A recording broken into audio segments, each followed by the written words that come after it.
Hello மக்களே, welcome back to our channel. Bigg Boss season 9 இன்னைக்கான promo 2 release ஆயிடுச்சு மக்களே. ஸ்டார்டிங்லேயே நம்ம துஷார் அவர்கள் வந்து தீபக் அவர்கிட்ட போயிட்டு கம்ப்ளைண்ட் பண்றாரு. இந்த மாதிரி எங்க மேனேஜர் வந்து சரியில்லை, நாங்க சொல்றதும் அவங்க கேட்கவே மாட்டேங்கிறாங்க, அவங்க பண்றதுல சரிப்பட்டு வரலன்ற மாதிரி ஒரு கம்ப்ளைண்ட் அங்க வைக்கிறாப்ல. இதுல எனக்கு என்ன ஒரு டவுட்னா, ஒர்க்கர்ஸ் வந்து அசிஸ்டன்ட் மேனேஜர் கிட்ட போய் கம்ப்ளைண்ட் பண்ணலாம், இல்லனா மேனேஜர் கிட்ட போய் கம்ப்ளைண்ட் பண்ணலாம். ஆனா மேனேஜரை பத்தி கெஸ்ட் கிட்ட போய் கம்ப்ளைண்ட் பண்றாங்க பாத்தியா, இது வேற லெவல்ல அப்படின்ற மாதிரி தான் இருந்தது. பட் துஷார் அவர்கள் வந்து நேத்துல இருந்து கொஞ்சம் பாத்தீங்கன்னா கொஞ்சம் ஆக்டிவா இருக்காப்ல. வீட்டுல எதனா ஒரு விஷயத்துக்கு வாய்ஸ் ஓவர் பண்றாரு. போன வாரம் ஒரு 4 வாரமா இருந்தாருல, அந்த மாதிரிலாம் இல்லாம கொஞ்சம் அரோரா விட்டு வெளியே வந்து கேம் ஆனா நல்லா இருக்கும். நான் முதல்லயே சொல்லியிருந்தேன். அது மாதிரி இப்ப அவர் பாக்கிறதுக்கு கொஞ்சம் நல்லா தான் இருக்கு கேம் ஆடுறது. அதெல்லாம் ஒரு பக்கம் இருக்கட்டும். திவ்யா வந்து காலையிலேயே ஒரு விஷயம் வந்து பண்ணாங்களே, அதனாலதான் வந்து நம்ம துஷார் அவர்கள் வந்து சண்டைக்கு போனாப்ல. அது எதனால ஆரம்பிச்சதுன்னு பாத்தீங்கன்னா, நம்ம கெஸ்ட் எல்லாரும் சேர்ந்து திவ்யா வந்து கேள்வி மேல கேள்வி கேட்டாங்க. உங்க ஒர்க்கர்ஸ் எல்லாம் யாரும் யூனிஃபார்ம் போடல, உங்க ஒர்க்கர்ஸ் எல்லாம் ஒழுங்கா இருக்க மாட்டேங்கிறாங்க, எல்லாம் குரூப்பா நின்று பேசிட்டு இருக்காங்க அப்படின்ற மாதிரி ஒரு கம்ப்ளைண்ட் அங்க திவ்யா கிட்ட வைக்கும் போது, திவ்யா காண்டாயிட்டு வெளியே வந்து டேபிள் அடிச்சிருப்பாங்களே, 3 வாட்டி அடிச்சாங்க. டேபிள் அடிச்சுட்டு எல்லாரும் இங்க வாங்க 5 நிமிஷத்துல ரெடி ஆகணும்னு சொல்லிட்டு அங்க ஒரு சீனை கிரியேட் பண்ணிருப்பாங்க. அப்போ வந்து துஷார் அவர்கள் வந்து, நீங்க யார் அதை சொல்றதுக்கு, நான் குளிச்சுட்டு தான் வந்து வேலையை பாப்பா அப்படின்ற மாதிரி அங்க ஒரு வாக்குவாதம் இவங்களுக்குள்ள போச்சு. ஓகேவா? இந்த ப்ராப்ளம் தான் வந்து இங்கேயும் கண்டினியூ ஆயிட்டு இருக்கு. அது என்னன்னு பாத்தீங்கன்னா, கனி அவர்கள் போய் கேக்குறாங்க, நீங்க எதுக்கு இப்படி வந்து பிஹேவ் பண்றீங்க, கொஞ்சம் மத்தவங்க சொல்றதை கேளுங்க அப்படின்னு சொல்லிட்டு அவங்க ஒரு மாதிரி தன்மையை தான் சொல்லிட்டு இருக்காங்க. அப்ப திவ்யா என்ன சொல்றாங்கன்னா, அவங்க என்னதான் உள்ள கூப்பிட்டு அவ்வளவு கேள்வி கேட்டாங்க, உங்களுக்கு எதனா கேட்கணும்னா அவங்கள போய் கேளுங்க, இல்லைன்னா பிக் பாஸ் போய் கேளுங்க அப்படின்னு சொல்லிட்டு திவ்யா கனி அவர்கள்கிட்டயும் கொஞ்சம் ரூடா தான் பிஹேவ் பண்ணாங்க. அவங்க பிஹேவ் பண்றதுக்கான ரீசன் என்னன்னு பாத்தீங்கன்னா, நைட்டு ஃபுல்லா அவங்க தூங்கவும் இல்ல. ஓகேவா? அவங்களுக்கு இன்னொரு விஷயம் வேற, ஹெல்த் இஷ்யூ வேற இருக்கு.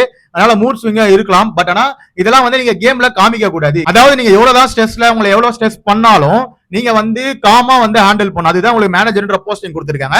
பட் ஆனா இங்க வந்து உங்களோட காம்னஸ் உங்ககிட்ட இல்ல. விஜய் பார்வதி கிட்ட உங்களுக்கு பர்சனல் வெஞ்சன்ஸ் இருக்கு அப்படின்னா விஜய் பார்வதி கிட்ட மட்டும் பண்ணணும். பட் எல்லா ஹவுஸ்மேட்ஸ் கிட்டயும் பண்றீங்கன்னா அது வந்து பாக்கிறதுக்கு நல்லா இல்ல. இது வந்து விஜய் பார்வதிக்கு அட்வான்டேஜா போயிடும். அதுதான் என்னோட கருத்து. ஏன்னா விஜய் பார்வதி இந்த வாரம் ஃபுல்லா சைலண்டா இருக்காங்க. பாத்தீங்கன்னா எவ்வளவு பேர் நோட்டீஸ் பண்ணீங்கன்னு தெரியல. எவ்வளவுதான் திவ்யா அவங்களை ட்ரிகர் பண்ணாலும் விஜய் பார்வதி காமன் கூட ஹேண்டில் பண்றாங்க. விஜய் பார்வதி இப்படி இருந்து நான் பார்த்துட்டே இல்லை. இந்த 4 வாரத்துல நிறைய சேஞ்சஸ் இருக்கு விஜய் பார்வதி கிட்டயும். இப்போ பொறுத்திருந்து பார்ப்போம்.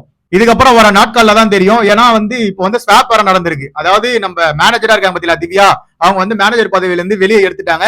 இன்னொரு போஸ்டிங் வந்து அவங்களுக்கு கொடுத்திருக்காங்க. அது மட்டும் இல்ல, மேனேஜர் போஸ்டிங் யார் வந்திருக்கான்னு பாத்தீங்கன்னா விக்ரம் சிக்ரம் வந்திருக்காப்ல.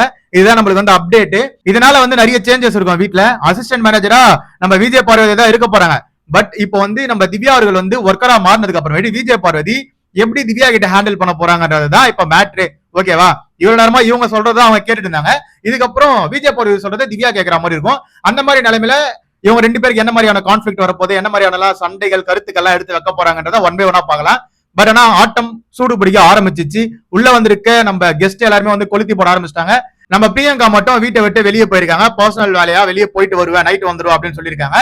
சோ பொறுத்திருந்து பார்க்கலாம் ஆட்டம் எப்படிலாம் மாற போகுதுன்னு தெரியல. பிக் பாஸ் என்ன மாதிரியான கான்செப்ட் எடுத்துட்டு போறாருன்னு தெரியல. பட் இது வரைக்கும் ஓரளவு நல்லா தான் போயிட்டு இருக்கு. விஜய் பார்வதி இங்க எந்த ஒரு பெரிய சீனியும் கிரியேட்டே பண்ணல. எவ்வளவுதான் வந்து திவ்யா வந்து அவங்களை வந்து அவாய்ட் பண்ணிட்டே இருந்தாலும் அவங்க விஜய் பார்வதி பேசுறதெல்லாம் திவ்யா வந்து கேட்கவே மாட்டேங்கிறாங்க. நீங்க வந்து பர்சனல் விஷயம் எதையும் என்கிட்ட சொல்லாதீங்க, உங்களுக்கு எதனா ஒரு பிரச்சனை வேலையில இருந்தா மட்டும் சொல்லுங்கன்னு சொல்றாங்க. அதையும் அவங்க சொன்னா அதை அவங்க காதல வாங்காம திருப்பிக்கிறாங்க. நீங்களே இந்த வாட்டி இன்னைக்கு ஃபுல்லா நீங்களே வேலையை பாத்துக்கோங்க, அசிஸ்டன்ட் மேனேஜர் நீங்க தானே, உங்களுக்கு எல்லா ரைட்ஸும் கொடுக்குறேன், நீங்க எல்லா வேலையும் பாருங்க அப்படின்ற மாதிரி கொடுத்துட்டு பின்னாடி உட்காந்து சிரிச்சிட்டு இருக்காங்க. இது வந்து அவங்களுக்கு பின்னாடி பெரிய பேக் ஃபயர் ஆக போகுது. அது அவங்களுக்கு தெரியல. விஜய் பார்வதி என்ன பண்ணாங்களோ அதேதான் இப்ப திவ்யா பண்ண ஸ்டார்ட் பண்ணிட்டாங்களோன்னு தோணுது நிறைய பேருக்கு. விஜய் பார்வதி விசஸ் திவ்யா கணேஷ் இப்படின்னு ஒரு ஃபைட் போகுது. அடிச்சு காட்டி யாரு பெருசுன்ற மாதிரி தான் போகும்னு நினைக்கிறேன்.